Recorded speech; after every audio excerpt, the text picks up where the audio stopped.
Good afternoon all, and welcome to today's Open Classroom Civil Designer Software webinar. I trust my email finds you safe and well. Wednesdays are reserved for our roads module, and we welcome back Cameron Boyle today as your Civil Designer Software Facilitator. I've had a sneak peek at today's webinar contents, and I'm confident you're going to find it very, very interesting. As always, please feel free to use the text chat service on your GoToWebinar floating dialog to ask us any questions you may have during Cameron's presentation. So without further delay, Cameron, please take it away. Thank you very much, Charles. Hi, everybody. Thank you for joining us in today's Open Classroom. I'm going to be looking at quantities today, and in particular, the report quantities functionality.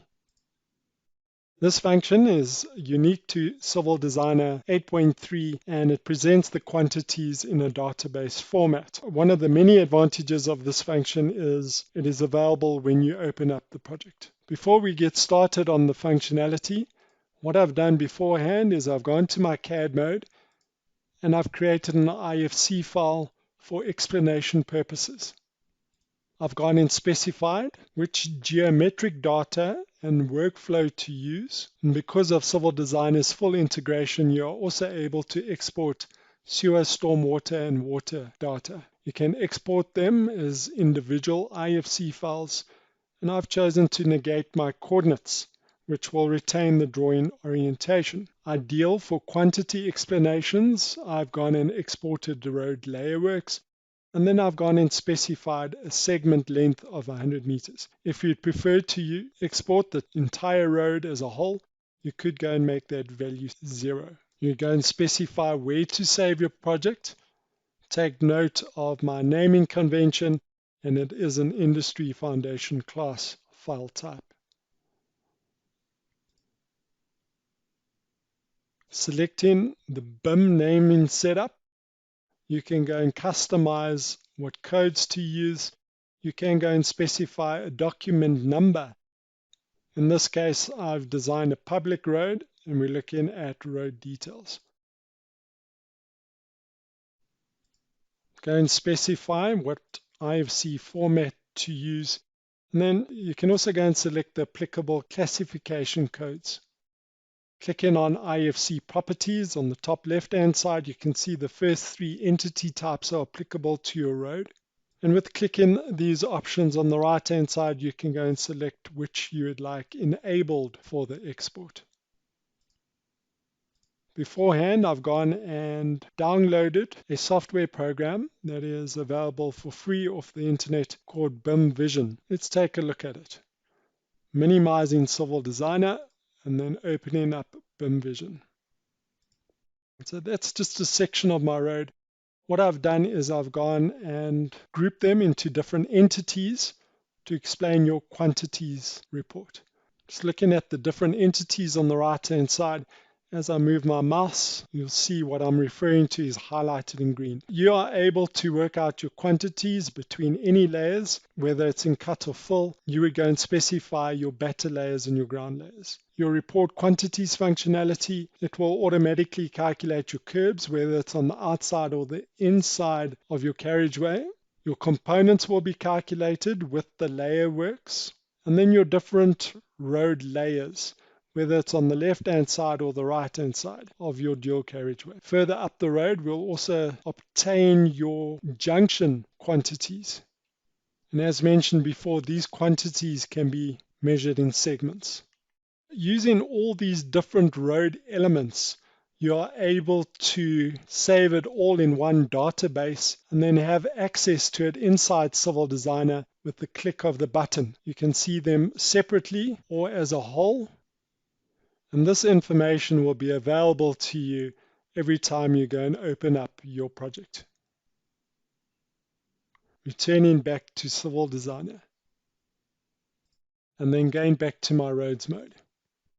If I go to area volume, under this menu, you'll see that you have numerous options. You can go and calculate your mass haul volume, your layer work volumes, your curb quantities, and your component quantities.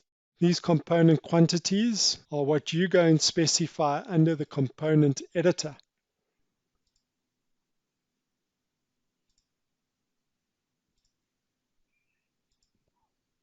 With the report quantities, all of these volumes are presented in one format.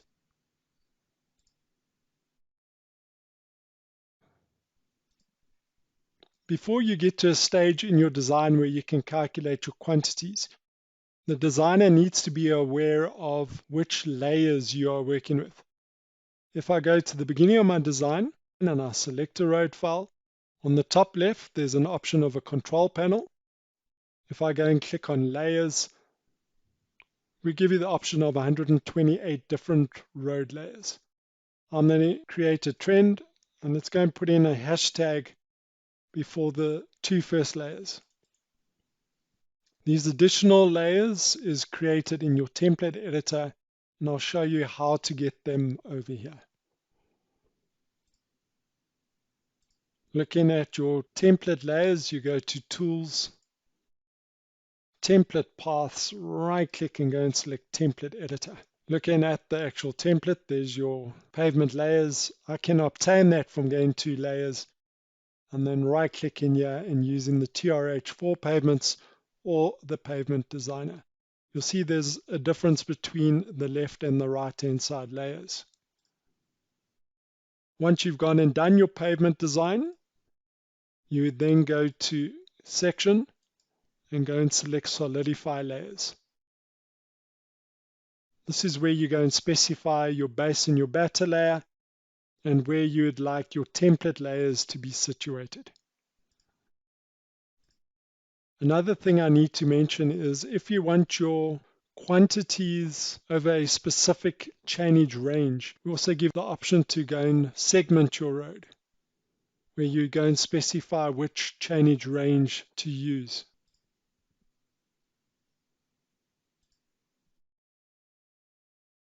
So again, back to area volume, selecting mass or volume, you can go and specify a start and end chainage. This might be because you've got different compaction or topsoil conditions, or it may be that you've got a bridge and you want to go and calculate this in different segments. You would specify those layers that are pointed out to you, and then you go and click on Calculate.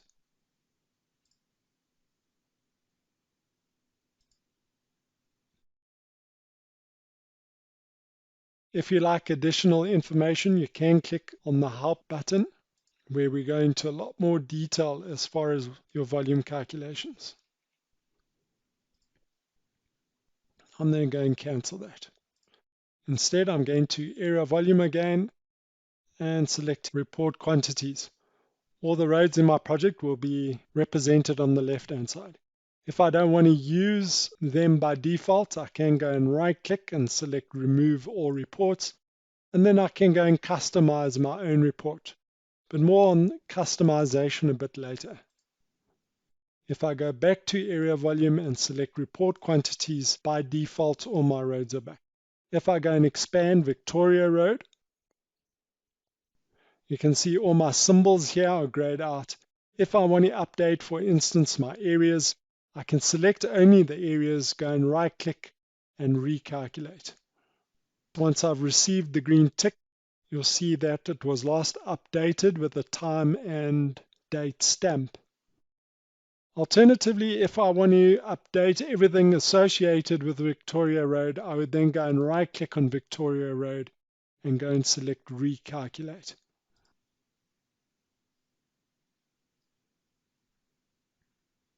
Once I've got the go ahead, I can go and select the different layer works.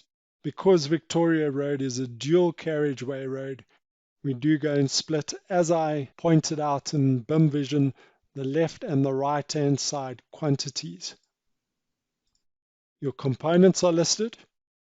If you've got component layer works, in this example there are no component layer works. Let me show you what that would look like. And then returning back to Victoria Road, there are my curb quantities. If you want to calculate all your roads, you can go and right click and select Recalculate All Reports. Alternatively, you can go and click on Recalculate All. Once I get the green tick, it's an indication that all 19 roads were calculated. If I go and select the different roads, you can see the green ticks have all been updated. At the bottom, you'll see there's a default combine, and as I go and click on that, all my road quantities are listed. Looking at Victoria Road, it intersects with a whole lot of other roads. So there's the intersection symbol, and your junction quantities are all inclusive. I can go to any cell here. I can go and right click and select print. Alternatively, if I go and right click and select write to file, I have the option of creating CSV files or XLS Excel files. Let's take a look at what this report would look like. Clicking on OK. Going into Excel, I've just gone and given my report a bit of color. Back inside Civil Designer, I'm returning back to report quantities. We give you the option of customizing your own report, where you can do individual roads or combination of roads. As an example, let's go and create an individual road report.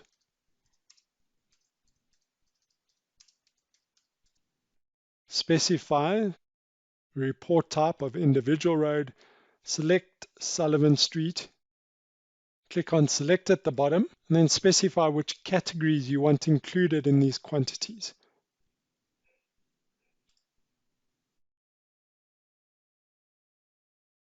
Our chainage range is listed for us.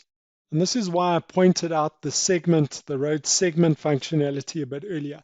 If you want your quantities listed in a certain chainage range, you would have gone and split your road using the segment functionality. In future versions of Civil Designer, you'd be able to go and create your own chainage range over here.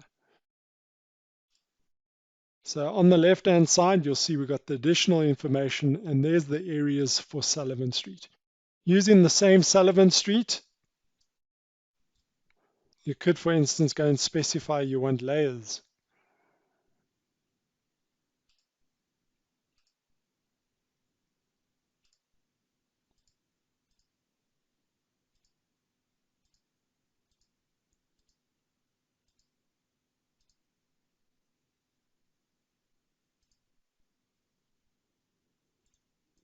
Alternatively, you can go and put in a combination of quantities.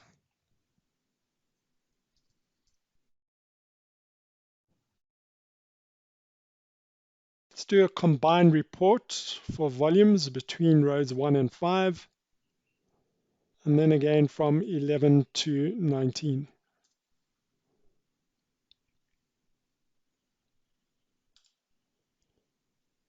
Selecting combined reports, and then instead of doing them individually, I'm going to select all. In a similar manner, I could also go and select remove all, but in this case, I'm then going to select which roads I don't want included in the report, and then go and click on remove.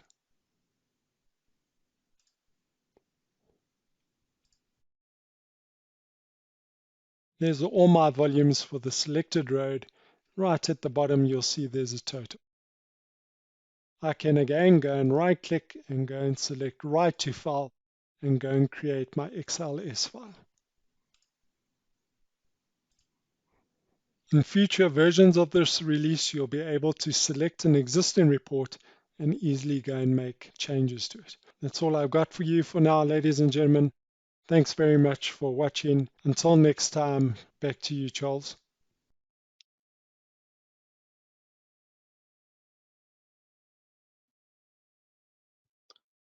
Thank you, Cameron, and thank you to all who attended today. Please remember to renew your work from home licenses via our webpage, and please follow the Civil Designer Software page on LinkedIn. See you all tomorrow at the same time and place using the same link for our pipe class, where we will be covering the water module. Thank you, have a great afternoon, and goodbye.